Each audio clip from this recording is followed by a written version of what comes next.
почитувани представници на медиумите, благодарам и на вас за тоа што сте присутни на седницава. Ова е пета од серија на 10 пленарни седници, што еднаш месечно се одржуваат во 10 различни региони од државата. Како и досега на овие седници, централна точка на дневниот ред е информација за состојбите и за извршените посети во општините Охрид, Струга, Ресен, Вевчани и Дебрца. Ги поздравувам градоначалниците за присуството.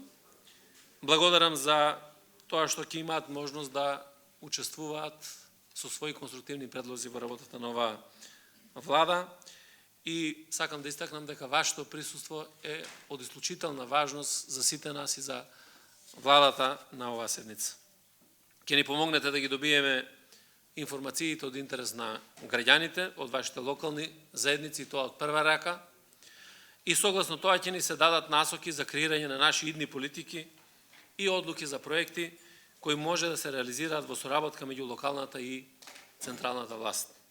За таа цел во текот на денот за потребите на седницата и предходеа повеќе теренски активности на заменикот претседател на владата, на министрите, замениците министри, на некои од директорите на јавните предпријатија и акционерски друштва во собственост на државата.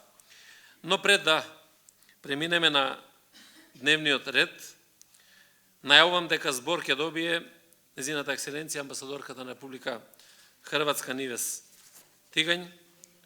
Амбасадорката Тигањ ќе ја презентира програмата и приоритетите на хрватското претседателство со Советот на Европската Унија.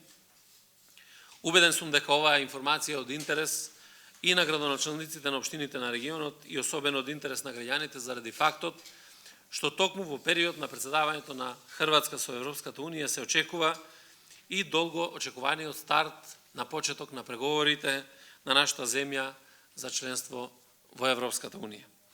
Велам од интерес за градоначалниците и за граѓаните од регионот што ги покриваат Охрид, Струга, Ресен, Вевчани и Дебрца, зашто новата методологија што ја донесе Европската комисија најавува паралелно со преговорите да започне и програма за силна финансиска поддршка на земјите што го започнале тој процес. Голем дел од тие средства се наменети за поддршка на регионалниот развој, за поддршка на руралните средини и за поддршка на прекограничната соработка, што секако е од интерес на граѓаните на овие општини.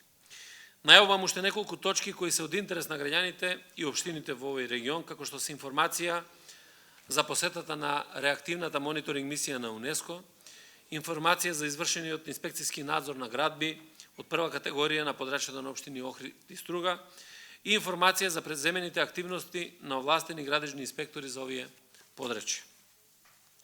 Сега сакам уште еднаш да се заблагодарам на медиумите за покажаниот интерес, да ги замолам да ја привршат својата работа и презентација на стартот на работата на оваа седница, а за сите одлуки кои што ќе бидат донесени како и досега ќе бидат информирани преку секторот за односи со јавност.